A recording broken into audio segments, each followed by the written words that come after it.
Buenos días o buenas tardes, según estéis viendo esta clase, según sea la hora en la que podéis dedicarle este tiempo al estudio de los Hechos de los Apóstoles.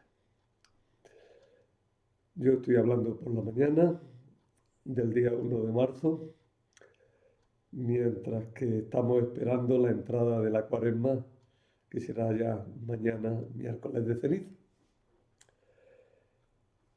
El día pasado, la última charla, hablábamos del capítulo 15 de los Hechos de los Apóstoles y veíamos los sucesos y sobre todo las ideas que aparecían en el así llamado Concilio de Jerusalén. En aquella asamblea, la Iglesia de Jerusalén dio su aprobación a la actuación de Pablo y Bernabé en su misión enviada por Antioquía. Por eso la llamamos la misión de los antioquenos. Y aunque Santiago al final puso una serie de reticencias prácticas, sin embargo, la doctrina quedó clara. No hay que obligar a los gentiles a circuncidarse ni a cumplir el conjunto de la ley. En la práctica, sin embargo, se recomendaron una serie de normas eh, que parece que se quedaron allí. Sin embargo, ahora veremos que todavía ejercen su influencia después. Hoy empezamos con Pablo y Bernabé, y Juan Marcos, y la iglesia de Antioquía funcionando normalmente. Pero Pablo y Bernabé tienen dentro un deseo misional importante. Unos días más tarde, dijo Pablo a Bernabé: vayamos de nuevo y visitemos a los hermanos en todas las ciudades en que hemos predicado la palabra de Dios, para ver cómo están. Bernabé quería llevar con ellos a Juan, llamado Marcos, pero Pablo opinaba que no debían tomar consigo al que se había separado de ellos en Panfilia y no le había acompañado en la obra. Se produjo una gran tensión, hasta el punto de que se separaron el uno del otro. Bernabé, tomando a Marcos, se embarcó para Chipre. Por su parte, Pablo, eligiendo como compañero a Silas y encomendado por los hermanos a la gracia del Señor, partió y fue recorriendo Siria y Cilicia, confirmando a la iglesia.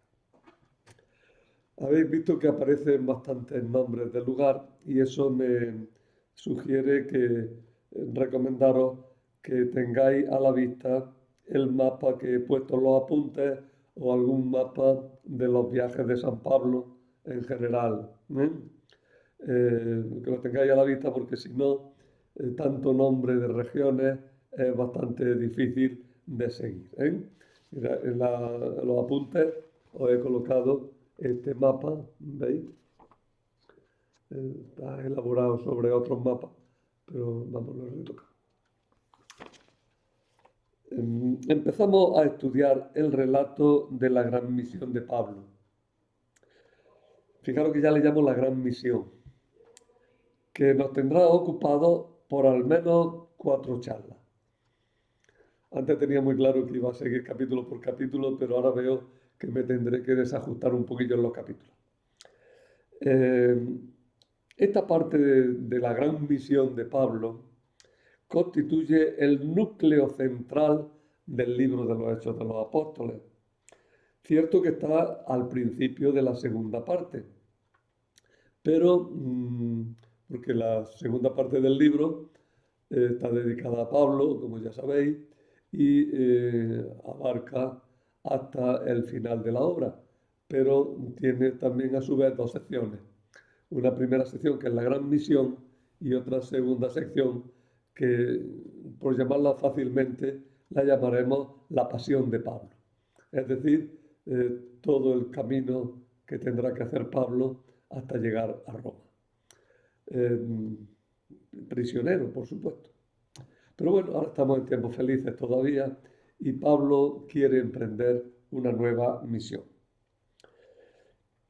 Se solían distinguir antes dos viajes misioneros en esta parte, pero en la intención del autor parece que no hay nada más que un viaje que pasa dos veces por el mismo sitio, porque sale de Antioquía, luego vuelve a Jerusalén, luego vuelve a Antioquía, pero da una gran vuelta por todo Turquía y Grecia, por todo ese mundo helenístico, ese mundo que hablaba griego, ese mundo que configuraba la antigüedad clásica. Pues, aunque antes se distinguían dos viajes, ahora se suele hablar de uno solo, al que llamamos la gran misión de Pablo. Cronológicamente, para que nos centremos también un poquillo en el tiempo, porque los Hechos de los Apóstoles como que a veces nos hacen olvidarnos de que estamos en un tiempo muy, muy concreto. ¿eh? Eh, Estamos en un tiempo fechable. Los Hechos de los Apóstoles nos sitúan en torno al año 50. Y en los episodios que estamos contando hoy, que empezamos a narrar hoy, pues parece que debieron tener lugar un poco antes del año 49 y extenderse lo que seguirá hasta el año 52. Desde luego tenemos una fecha segura, todo lo seguro que puede ser estas cosas, una fecha segura que es la del año 50, en la que, según el relato, Pablo estaba en Corinto. Y lo sabemos, ya lo hablaremos de ello, porque hay una inscripción que dice que en el año 50 estaba Galión en Corinto. Y Galión juzgó a Pablo en Corinto. Bueno, de eso hablaremos en su momento. Por tanto, nos situamos en torno al año 49 y es una época todavía de los primeros emperadores, estamos en la época todavía de los Julio Claudio, en concreto en el imperio de Claudio, para que nos situemos. El texto de la gran misión, pues lo dividimos de la siguiente manera. Tenemos en primer lugar el comienzo de la misión, que abarca de 15:36 a 16:10. Inmediatamente después de narrar esos episodios de los comienzos, se nos habla de la misión en Filipos. Se le dedica un buen espacio, 16, 11, 40. Es importante, ¿eh? La primera misión en Europa, en Filipos, se le dedica buen espacio. Luego la misión en Tesalónica, 5:9, en Berea, 17, 10, 14. Luego el juicio en Atenas, la sentencia de Galión y el juicio en Éfeso. Son tres grandes juicios, ¿eh? Tres juicios que, por decirlo así, de broma casi, tres juicios que a mi juicio centran todo el Evangelio. Todo el Evangelio, no, todos los hechos de los apóstoles. Tres momentos en que los romanos, los griegos en el caso de Atenas, dan la razón a Pablo. Es decir, no condenan a Pablo, dan la razón a los cristianos de que no hay por qué juzgarlos. También veremos cada cosa en su momento. Pero hoy nos vamos a centrar en toda la historia, lo primero, ¿no? Los comienzos de la misión y la llegada a Filipos y lo que pasó allí en Filipos. En el curso de esta gran misión de Pablo tuvieron lugar, como he dicho ya, algunas de las actuaciones judiciales más importantes de los romanos en relación con los cristianos. En la narración se va a dejar claro que no son romanos auténticos los que permiten el linchamiento de los apóstoles, como pasó en Filipos y en Tesalónica, y luego vendrán esos juicios centrales, el de Atenas, en el Areópago, el juicio de ese tribunal famoso llamado Areópago. Ahí tendremos que discutir la cuestión bastante más a fondo. Luego después el juicio ante el tribunal de Galión, Galión que es casi paisano, o sin casi, que es paisano nuestro, era de aquí de Córdoba, este, este juez que le dijo a Pablo que no se metía en su asunto. Y luego, por último, tenemos el juicio que se realiza en Éfeso, en medio de un motín y en medio de un verdadero lío muy grande, pero en el que también los jueces no asumen que haya que juzgar a los cristianos por nada. Son tres momentos muy importantes. El autor, que es narrador, historiador, teólogo y jurista, a mí me parece, bueno, no es que me parezca, es que lo es realmente genial. Porque a la par de narrar los juicios en una narración sencilla, que se lee con mucha soltura y facilidad, nos va a mostrar el crecimiento de la fe y el nacimiento de la vida de las nuevas comunidades cristianas, donde los judíos tienen cada vez menos peso y surgen nuevos planteamientos y nuevos problemas que se van solucionando por la fuerza del Espíritu Santo. Por tanto, veis que ciertamente hay muchas líneas que van confluyendo en este tema, en el libro de los apóstoles, en los hechos de los apóstoles. ¿Cómo comenzó todo? Pues comienza todo con un disgusto, comienza todo con una ruptura. Pablo rompe su relación con Bernabé por desacuerdos prácticos, no doctrinales. Creo que es importante destacar esto. A mí me da la impresión de que el autor de los Hechos de los Apóstoles había oído críticas de que Pablo y Bernabé pensaban diferente en cuanto a llevar el Evangelio a los gentiles. Algo así como que Bernabé era más moderado que Pablo, que acusaban a Pablo de muy radical y que lo mismo le pasaba a Juan Marcos, que incluso había abandonado a Pablo y Bernabé en Panfilia, en la misión de los antioquenos.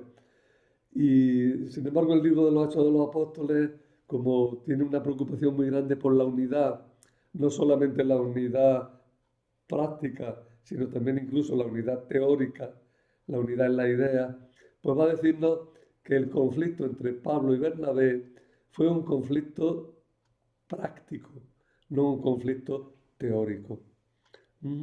La disputa entre los dos vienen porque Pablo no quiere llevar consigo como compañero a quien lo abandonó en la primera misión. No está dispuesto a que le repita la misma función. También por eso digo que en el trasfondo se ve que si Pablo está decidido a seguir predicando a los gentiles y Juan Marcos había tenido dificultades con aquello, dice, si viene ahora Juan Marcos volverá a tener dificultades y volverá a crearnos problemas. Pablo, por tanto, se opuso a que Juan Marcos se incorporara al equipo, aduciendo que en la misión anterior les había abandonado. Bernabé, que debía seguir considerándose el jefe de la expedición, aunque la propuesta viniera esta vez de Pablo, prefirió prescindir de Pablo y se fue con su pariente Juan Marcos a predicar en Chipre. Da la impresión, por tanto, de que Pablo va a seguir su idea y su forma de predicar, mientras que Juan Marcos y Bernabé van a seguir también predicando en otra línea. Esto no nos escandalice esto, porque como dirá Pablo luego a propósito de otras circunstancias, lo que importa es que Cristo sea predicado. Pablo, por tanto, aprovechó la ocasión para emprender sin cortapisas su propia misión. Ahora Pablo es el responsable único de su actividad. Hemos dicho que antes el jefe de la expedición era Bernabé y de alguna manera Pablo tenía que estarle un poco como sometido de alguna manera, ¿no? Tenía que respetar mucho más esas opiniones de Bernabé. Ahora no, ahora ya Pablo va libre. Se busca a sus propios compañeros, formados a su imagen y a su semejanza, y con ellos forma su equipo y va a seguir adelante. Pero cuenta con la iglesia de Antioquía, que lo sigue avalando, como dirá en el verso 40. Encomendado por los hermanos a la gracia del Señor. Esos hermanos se refiere a los cristianos de Antioquía. Ellos lo encomiendan a la gracia del Señor, ellos lo avalan, ellos lo dejan seguir avanzando en el camino, apoyándolo con su oración y apoyándolo pues, con su fe. Pablo elige un buen compañero, elige a Silas, que en adelante va a ser buen colaborador suyo, lo va a ser siempre. Me quiero detener aquí un poco para explicar un poco quién es este Silas. Fijaros, Silas, la palabra Silas es otra forma de pronunciar el nombre de Saúl. Es curioso. Si Saulo sería la forma hebrea pronunciada a la griega del nombre de Saúl, Silas es la forma aramea de pronunciar ese nombre. Pero en definitiva es Saúl. Así que tanto Pablo como Silas tienen el nombre del primer rey de los israelitas, Saúl. Bueno, pues este Silas, que también tenía un doble nombre, porque lo veremos llamado Silvano en otros lugares, parece que este Silvano, esta palabra Silvano, también se elige entre los nombres griegos, lo mismo que la de Pablo se había elegido entre los nombres romanos para tener ese doble nombre que tenían todas estas personas de ámbito semita relacionados con el helenismo, ¿no? Pablo, Saulo, Juan, Marcos, Silas, Silvano. Así encontraremos muchos que tienen doble nombre, un nombre griego o romano y un nombre judío. Bueno, pues este Silvano debía ser un nombre importante en la iglesia de Jerusalén, porque fue designado como mensajero para llevar a Antioquía las conclusiones de la asamblea de la que hemos hablado en el capítulo 15. Fue compañero de Pablo, con quien compartió sufrimiento y trabajo. En la carta a los tesalonicenses firma con Pablo y también con Timoteo, del que hablo enseguida. Pablo y Silas fueron encarcelados en Filipo y cuando se produjo el motín de Tesalónica, Pablo tuvo que huir y se fue con Silas y se fueron a Berea. Pero allí en Berea se quedó Silas con Timoteo y Pablo tuvo que irse a Atenas.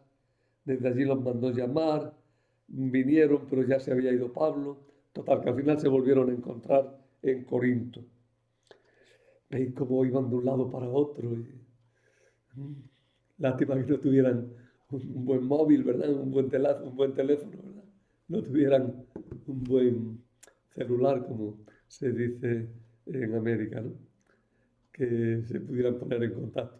No lo tenían, pero casi da la impresión casi de que lo tienen, ¿eh? Los viajes los hacían con una rapidez que para nosotros bastante sorprendente, dados los medios que tenían. Bueno, pues Silas, como veis, se está comportando y está actuando como auténtico compañero de Pablo en todo el viaje. Todo esto hace que se le considerara en la primitiva iglesia como modelo o tipo, figura del buen mensajero. Si se quiere decir un buen mensajero, se dice Silas, porque Silas había sido mensajero de los apóstoles en Jerusalén. Silas actúa pues como mensajero en algunas ocasiones de Pablo. Quedó con esa idea de que era el buen mensajero. Tanto que en la carta de Pedro, en la primera carta de Pedro, justamente se dice que será Silas el que llevará la carta también a sus destinatarios. Parece que hay ahí un reflejo de esta tradición, de que Silas es el que lleva las cartas siempre, ¿no? Es el buen mensajero. Bien, eso es lo que sabemos de este personaje.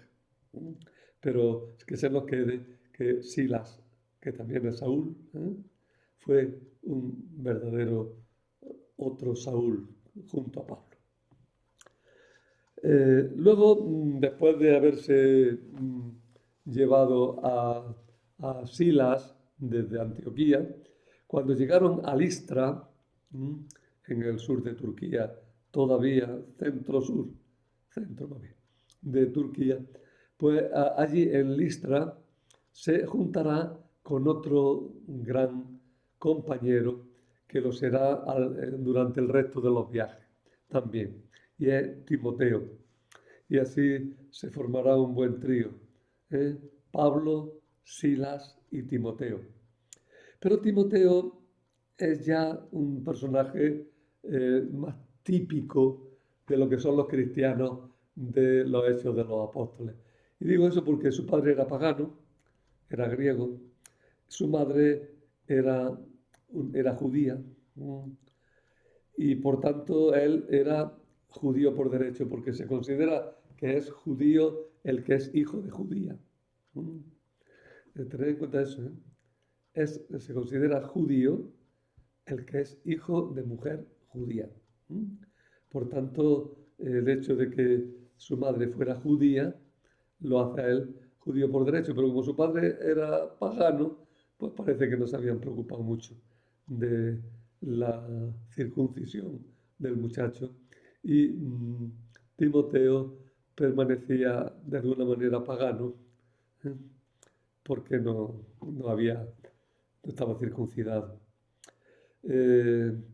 Según 2 Timoteo 1:5, la madre se llamaba Eunice y era cristiana. Y pues le habría enseñado a conocer a Jesús. Sorprende la afirmación de que Pablo lo hizo circuncidar.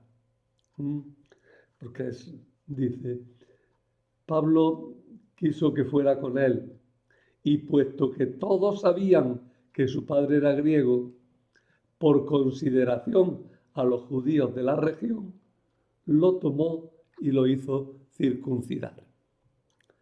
Es una noticia sorprendente, porque no hay manera de casarla con la idea que San Pablo manifiesta en la carta a los Gálatas. Sin embargo, esta noticia de la circuncisión de Timoteo anticipa una defensa frente a la acusación que se hará a Pablo al final del libro, casi al final, en el capítulo 21, de introducir incircuncisos en el templo. Bueno, eso ya lo hablaremos muy despacio, pero a Pablo lo habían acusado para cogerlo preso en Jerusalén. Luego al final lo acusaron de que había violado la santidad del templo introduciendo a gente que no estaba circuncidada, porque iba con Timoteo. Pues bien, aquí, en este capítulo, al principio de todo, se nos dice, sí estaba circuncidado. Lo hizo circuncidar Pablo justamente al principio de su tarea. Así es que, más que por consideración a los judíos de la región, como dice el capítulo 16, es por consideración a los judíos que luego lo van a coger preso, acusándolo de introducir incircuncisos en el templo. Pablo no violó la ley, Pablo no violó la santidad del templo. Vale. También es extraño que se diga que los mensajeros iban transmitiendo el mensaje apostólico del decreto de Santiago y de los apóstoles de Jerusalén, porque no hay otro indicio por ninguna parte de que Pablo le preocupara gran cosa aquel tema de esas prescripciones legales que se mandan en el capítulo 15. Pero fijaros lo que dice, ¿no? Eh, Al pasar por las ciudades, comunicaban las decisiones de los apóstoles y presbíteros de Jerusalén para que las observasen. Es la única vez en todo el libro en la que Pablo parece que le preocupa el tema. Y está también como bastante forzado. La inclusión de Timoteo en el equipo y la actuación subsiguiente de Pablo va a dar la impresión de que Pablo tiene una ruptura bastante profunda ya con el judaísmo. Y sin embargo, el autor de los Hechos de los Apóstoles va a estar muy preocupado de insistir en que Pablo no rompió con el judaísmo. Y por eso pone estas cosas, ¿no? Timoteo fue un excelente compañero y su memoria quedó unida para siempre a la de Pablo, como podemos ver luego en una curiosa noticia que se transmite en Hebreos 13:13. Sabéis que la carta a los hebreos no se considera de Pablo, porque no tiene estilo de Pablo ni nada. Sin embargo, al final de la carta hay como un billetito, como una pequeña notita, que en la que sí se da la impresión de que la carta es de Pablo, ¿eh? Porque precisamente se le hace un encargo a Timoteo. De hecho, se dice, eh, que está un poquillo metida oscurilla y tengo que saber exactamente, en 13:23. Dice, saludad a todos vuestros dirigentes y a todos los santos. Sabed que nuestro hermano Timoteo ha sido liberado. Si llega pronto, iré con él a veros. Es decir, ya en la carta a los hebreos hay también una noticia sobre Timoteo. Por tanto, Timoteo estuvo muy ligado a Pablo y eso quedó en la tradición y quedó en la memoria de los primeros cristianos, esa unión de Pablo con Timoteo. Se describe rápidamente, con alguna poca y brevísima anécdota, el viaje a través de Asia Menor, recorriendo la región del sur de Galacia y pasando por las ciudades de Derbe y Listra, donde había predicado en el curso de la misión de los antioquenos. Y pronto, tras recorrer enormes distancias a través de Turquía, de lo que es Turquía actualmente, a través de Frigia, el norte de Galacia, Misia, se centra en la misión en el norte de Grecia, donde se fundan las comunidades de Filipo, Tesalónica y Berea. Bueno, si no tenéis el mapa y no vais mirando de vez en cuando el mapa, ya tenéis un cacao mental de nombres en la cabeza que no es ni bueno, ¿eh? Es importante que vayáis siguiendo un poco el recorrido con un mapa y que todos estos nombres os vayan sonando, porque son nombres que durante el Nuevo Testamento tienen realmente mucha importancia y suenan constantemente. Y es importante tenerlos claro. Si es que tenéis algún mapa, el que sea, pero un mapa de estas regiones con los nombres antiguos de las regiones. Por cierto, ayer descubrí que han publicado un mapa del Imperio Romano, un poquito después de esta época, pero y es muy bueno, contiene muchísimas localizaciones, pero tiene un pequeño fallo, y es que no pone los nombres de las regiones, pone nada más que los nombres de las ciudades. De todas maneras, hay mapas muy buenos, ¿eh? Hay mapas en los que uno puede seguir muy bien todo el curso de todas estas enseñanzas.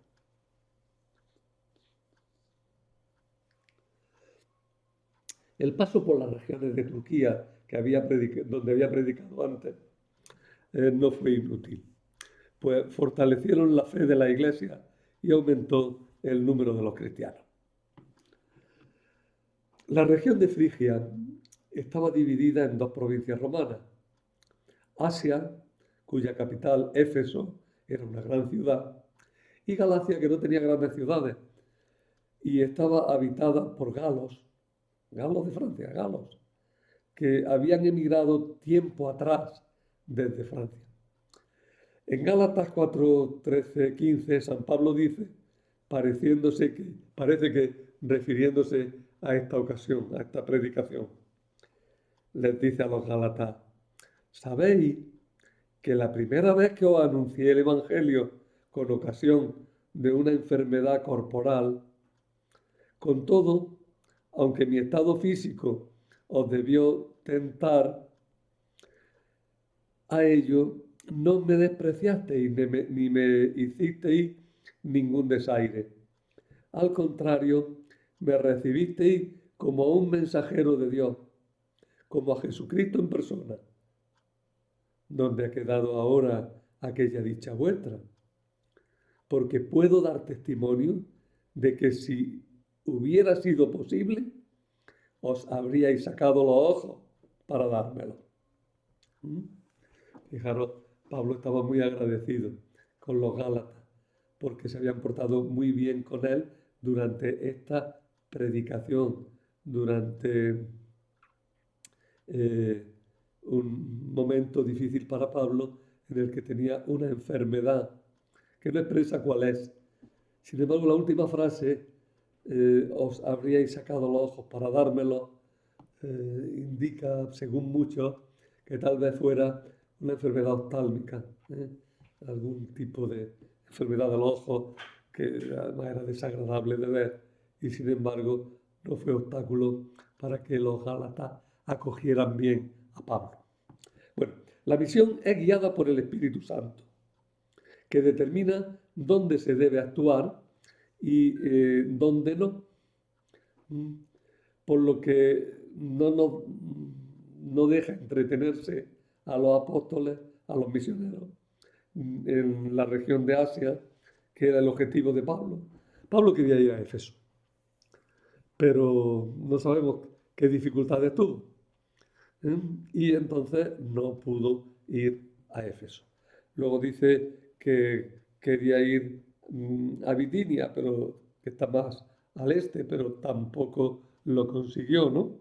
Y entonces eso él lo ve como una moción del Espíritu Santo que lo va guiando. Dice así.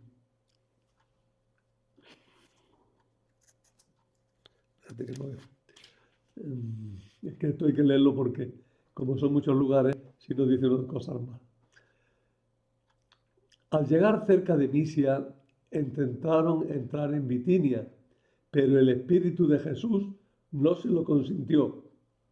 Entonces dejaron Misia a un lado y bajaron a Tróade. ¿Veis? Y antes había dicho, atravesaron Frigia y la región de Galacia, al haberle impedido el Espíritu Santo anunciar la palabra en Asia. Bueno, una cosa, la geografía, aunque Lucas parece que tiene buenas fuentes, la geografía de esta época era liosa en las mentes de la gente, ¿eh? Y entonces los terrenos, los territorios, como cuando los ve uno en el mapa, no acaban de encajar muchas veces demasiado bien, ¿eh? Pero se sigue en general, ¿eh? Pablo quería haber ido a Éfeso, tuvo dificultades grandes, no pudo, quiso ir entonces hacia Bitinia, tampoco pudo, entonces tuvo que seguir hacia el norte, quiso ir a Tróade y quedarse allí, pero tampoco pudo. Total, que tiene que atravesar ya el mar y meterse en Europa. Él ve todas estas dificultades como algo providencial, como algo en lo que está actuando el Espíritu del Señor que lo guía. En algunas ocasiones la intervención del Espíritu aparece más directa. Por ejemplo, pues tiene un sueño, ¿eh? Y en ese sueño el espíritu le dice que vaya a Europa. Se le aparece un macedonio en el sueño, ¿no? Y le dice, ven a ayudarnos. Entonces Pablo pues va a ayudar a los macedonios a convertirse para ser cristianos. Y por eso atravesará el Bósforo y así podrá llegar a Europa, llegará a las ciudades que están costeras para penetrar luego hacia el interior del país. Hay un detalle muy curioso y es que en 17 cambia el estilo de la narración, que estaba siendo toda pues, por un narrador que cuenta cosas de otros, ¿no? Y ahora no, ahora empieza a ser en primera persona. En 16:10 dice, eh, apenas, sí, apenas tuvo la visión, inmediatamente tratamos de salir para Macedonia, seguros de que Dios nos llamaba a predicarle el Evangelio. Por tanto, veis, de tercera persona que estaba narrando, narra ahora en primera persona. Este es el primero de los pasajes nosotros que destacan en los Hechos de los Apóstoles y que los destacaremos en su momento. Estos pasajes son 16, 10, 17, que es el que estamos empezando a leer, y luego después en 25 a 21, 18, también tenemos un pasaje en el que habla en primera persona y finalmente en 27, 1 a 28, 16. Son los famosos pasajes nosotros que muestran que el autor del libro utilizó un diario de viaje propio o ajeno, no sabemos. Pero el caso es que aunque sí era ajeno, no quiso modificarlo. Como entonces no tenían muchos signos, no le puso comillas, ¿eh? Ni le puso al pie de nota, esto lo he tomado de tal, ¿no? No sabemos si eran suyos esos apuntes o eran de otro. El caso es curioso también otra cosa, que son pasajes en los que Pablo hace una travesía marítima. Y solamente en el último es un camino de Cesarea a Jerusalén. Pero parece que es de alguien que acompañó a Pablo en sus viajes marítimos en dos ocasiones. No son muy largos los pasajes, pero tienen importancia porque nos indican que Pablo, o sea, que el autor del libro, el autor de Hechos, había buscado buenas fuentes y por eso tiene informadores que pueden hablar en primera persona, o él mismo. Tras pasar la isla de Samotracia, donde parece que pernoctaron, continuaron la breve travesía hasta Europa para desembarcar en Macedonia en el puerto de Neápolis. Y de allí pasaron inmediatamente a Filipos. Filipos toma su nombre de su fundador, Filipo II, de Macedonia, el padre de Alejandro. Y en esta época ya, los griegos ya se habían olvidado, en esta época era una colonia romana. ¿Qué es una colonia romana? Una colonia romana es una ciudad en la que se han establecido veteranos de las legiones. El que hacía el servicio militar en Roma, el que se incorporaba a una legión, tenía un servicio militar larguísimo, de 20 y tantos años. Y cuando terminaban, pues claro, estaban sin oficio ni beneficio. Entonces, la costumbre era que a los veteranos se les establecía en ciudades que tenían un estatuto especial, que se llamaba colonias, ¿no? Y tenían un estatuto propio y un derecho que las hacía ciudades importantes en el conjunto de Roma. de todo el imperio. Sin embargo, aunque, y eso es una de las dificultades que tiene este texto, aunque se dice que Filipo era la primera del distrito de esta región, resulta que esa frase no hay quien la traduzca bien, que ha creado muchos problemas. Porque sabemos, por un lado, que la capital de la zona era Anfípoli, que está cerca, no era Filipo. ¿Mm? Y por otra parte, de que Macedonia no era un solo distrito, sino que era varios distritos. Total, que la frase es difícil de traducir.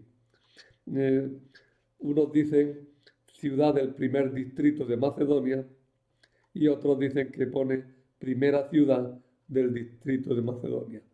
Las dos cosas tienen sus dificultades a la hora de traducirlas. Y al final, pues decimos que da casi igual, porque lo que quiere decirnos el autor es que Filipo es una ciudad importante y que tiene importancia el lugar donde han ido a parar los apóstoles. Es curioso que Pablo predica siempre en ciudades, ¿eh? Y que tiene una mentalidad urbanita, ¿eh? Él considera que si se funda en la ciudad, desde la ciudad, irradiará hacia afuera, irradiará hacia el campo. Fue un poco distinto de lo que hizo Jesús, ¿eh? Jesús es más bien un predicador rural. El Señor va más bien por los campos, por las aldeas, ¿no? Y eso lo destacará justamente Marcos en su Evangelio. Bueno, son relaciones que se van estableciendo y que hay que tenerlas en cuenta. En Filipo, Pablo predicó con éxito a judíos y prosélitos. En realidad debían de ser muy pocos, porque no tenían sinagoga siquiera. Bueno, algunos dicen que sí, que en el lugar donde se reunían junto a un río, pues habían fabricado una casita, una sinagoga. No está ni pica de claro. Cuando los romanos, cuando los judíos en un lugar no tenían sinagoga, era frecuente que se fueran a un río cercano, a un lugar un poco apartado, y allí junto a las aguas, pues tener sus abluciones y sus oraciones. ¿Mm? Lo del agua es que era importante para la liturgia de la sinagoga, para la liturgia judía, pues necesitaban agua para alguna ceremonia. Aquí se reúnen en las afueras de la ciudad, junto a un río que les permite celebrar cómodamente las oraciones y las purificaciones sin molestias de los gentiles. Cuando estuve en Grecia, gracias en gran parte a don Julio, bueno, en gran parte no, gracias del todo a don Julio, pues nos hizo recorrer toda esta parte de la ruta de San Pablo en Grecia y visitamos precisamente este lugar de Filipo donde Pablo predicó en Europa por primera vez. Tengo aquí una pequeña fotito, no sé si se podrá ver muy bien. El lugar ahora está urbanizado, pero creo que se ven ahí la agua del río. Es un lugar ameno, un lugar bonito, allí junto a las aguas del pequeño río aquel, ¿no? Allí se convirtió una mujer llamada Lidia, que era una señora importante, tenía una buena tienda, tenía un comercio de lujo, porque vendía telas de púrpura, vendía telas caras, telas de lujo, procedentes de la ciudad de Tiatira, donde se fabricaban. Tenía una sucursal, ¿verdad? Era una corresponsal, tenía una sucursal comercial importante, ¿no? Claro, a Lidia, la primera cristiana de nombre conocido de Europa, pues en esa zona se les tiene gran veneración. Y yo creo que deberíamos recordarla todos también con cariño. El mosaico que la representa allí en aquella iglesia es un mosaico muy bonito. Es este, ¿verdad? Esta foto la hicimos allí sobre la marcha, en el viaje. El relato ignora la presencia de Timoteo. Es curioso. Me ha llamado la atención de que, como que si Timoteo se olvidara. Timoteo no va a volver a aparecer claramente hasta que estemos en Berea. Será en la clase que viene. Ahí nos encontraremos con Timoteo. Pero ahora, durante esta estancia en Filipos, las tradiciones no incluían el nombre de Timoteo, por lo que sea. Tan solo Pablo y Silas. Algunos dicen que Timoteo es el narrador escondido en la expresión nosotros. Pues es posible. Es posible que sea por eso por lo que el narrador ha dicho ya nosotros, pues da por supuesto que está él ahí también, ¿no? De pronto se torció todo lo que parecía ir muy bien. Pablo fue entregado con Sila a los magistrados de la ciudad por el amo de una profetisa a la que Pablo había mandado callar, liberándola del espíritu que le daba poder de adivinar. Un pasaje muy raro. Eh, Pablo, cuando está allí, pues lo va siguiendo una muchacha que va diciendo que es un siervo de Dios, ¿no? Que es un predicador que viene en nombre de Dios. Eh, dice, nos salió al encuentro una joven esclava poseída por un espíritu adivino que proporcionaba a sus dueños grandes ganancias haciendo de adivina. Esta, yendo detrás de Pablo y de nosotros, gritaba y decía, estos hombres son siervos del Dios Altísimo, que os anuncian un camino de salvación. Lo curioso es que a Pablo le molesta esto. No quiere que los demonios testifiquen en favor de él. El Evangelio no es magia ni es espiritismo, ¿eh? Fijaros que el Señor tampoco quería que los demonios dijeran, tú eres el Hijo de Dios, ¿eh? El demonio no tiene nada que ver, la magia no tiene nada que ver, ¿eh? El espiritismo no tiene nada que ver con el cristianismo. Una de las acusaciones contra los primeros cristianos, porque hacían milagros, era que eran magos. Y la magia estaba rechazada por el Evangelio y tampoco, o sea, por los judíos, por la ley judía, y tampoco era aceptada por la ley romana, ¿eh? Había muchísimos magos por todos lados, pero la magia se veía como algo incorrecto, como algo no bueno, ¿eh? Como algo que apartaba de la verdad. Pues bien, aquí había una muchacha que hacía magia, aunque sea porque estaba dominada por un espíritu. Lo curioso es que su amo la utilizaban para sacar dinero. La llevaban a la pobre muchacha, la sentarían en algún lado y entraba la gente a pedir consejos y ella pues daría los consejos como los daban entonces, de forma que valieran lo mismo para un roto que para un descosido, diciendo cosas bastante ambiguas. Sin embargo, en este caso no dice cosas ambiguas, dice con mucha claridad que Pablo es un predicador que va anunciando el camino de la salvación. Eh, dice la Biblia de Idagé, igual que a los malos espíritus reconocieron a Cristo como Hijo de Dios y revelaron su identidad, los demonios que poseían a la esclava anunciaron la misión y el propósito de Pablo.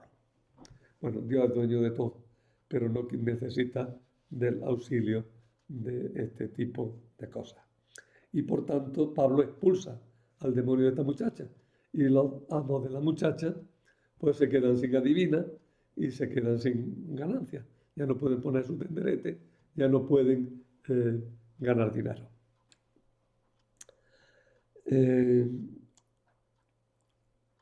Entonces el dueño pues acusa a Pablo y la acusación consistía en que Pablo y Silas eran alborotadores judíos e incitaban a practicar costumbres inaceptables para los romanos. Esa es la acusación que daron con ella, porque en el conjunto del libro pues, está diciendo los cristianos no son eso, ¿eh? Hay por tanto una acusación de alteración del orden público y de otra de ser propagandista judío de una religión inaceptable para los romanos. La primera no sorprende, ya que los acusadores se han visto perjudicados en sus intereses.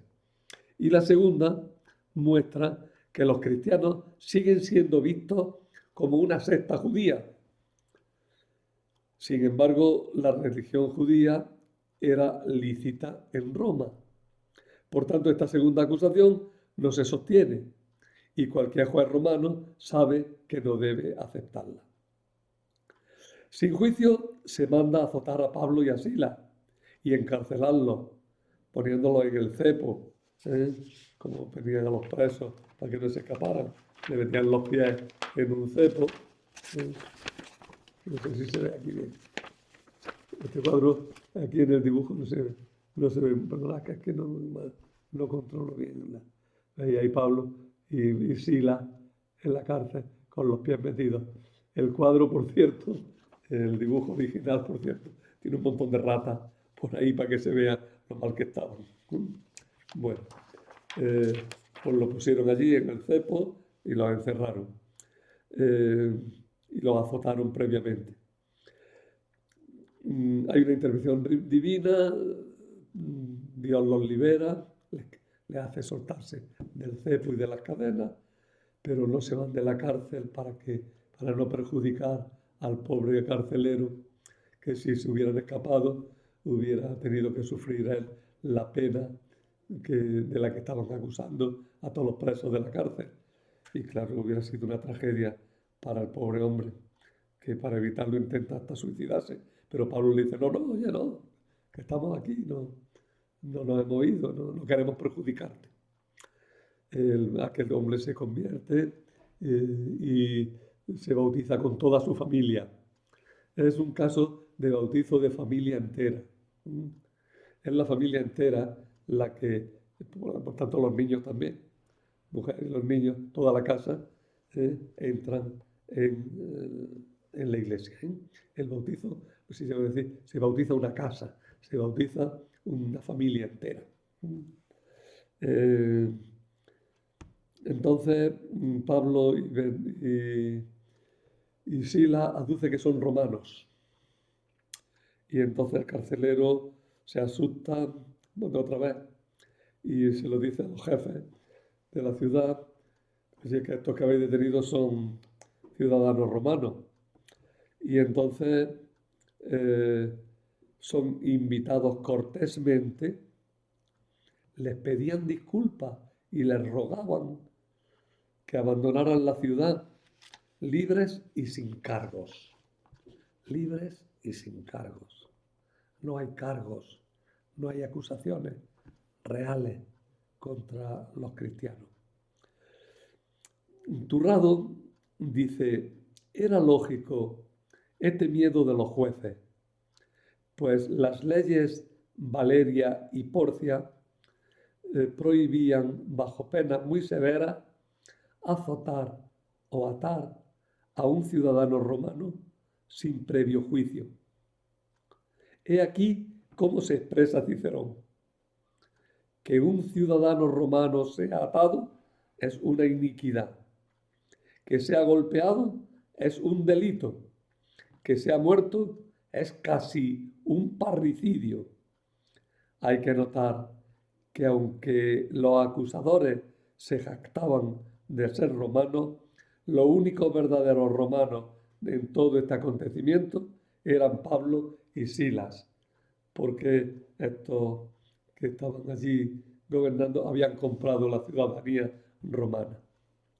Si Pablo alega su ciudadanía romana y exige reparación pública, es para dejar claro el crédito moral de los cristianos, que no son unos meros charlatanes orientales, fascinantes y despreciables a la vez a los ojos del pueblo, de los que tanto abundaban en el imperio.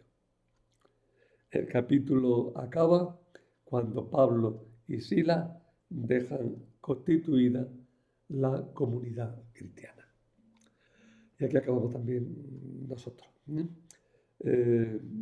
La próxima clase, interrumpiendo la lectura continua, hablaré, no sé si podré hacer papeles, pero dedicaré un poco a hablar de algunas de las mujeres importantes, algunas de las mujeres que aparecen en los Hechos de los Apóstoles. ¿Mm? La Virgen María, Safira, Tabita, la que resucitó Pedro, María, la madre de Marcos, Rodón, la criada que no le abría la casa a Pedro, Lidia, la que acabamos de ver, Priscila, que saldrá más adelante. Salen bastantes mujeres en los Hechos de los Apóstoles. Y como la clase será justamente el día 8, bueno, el día 8 es cuando mando las papeles, bueno, que con motivo de ese Día de la Mujer, pues viene bien que también destaquemos estas mujeres que aparecen con importancia en el libro de los Hechos de los Apóstoles. ¿Mm? Leer por encima, claro, el libro entero y vais viendo a ver dónde aparecen mujeres que os llaman la atención. ¿Eh? Ahora no digo que leáis en profundidad, pero sí que hay una cierta cata de todo el libro a ver por dónde aparecen mujeres. Que te resulta casi imposible porque te arma un lío, no te preocupes. Hablaremos de ello el próximo día. Nada.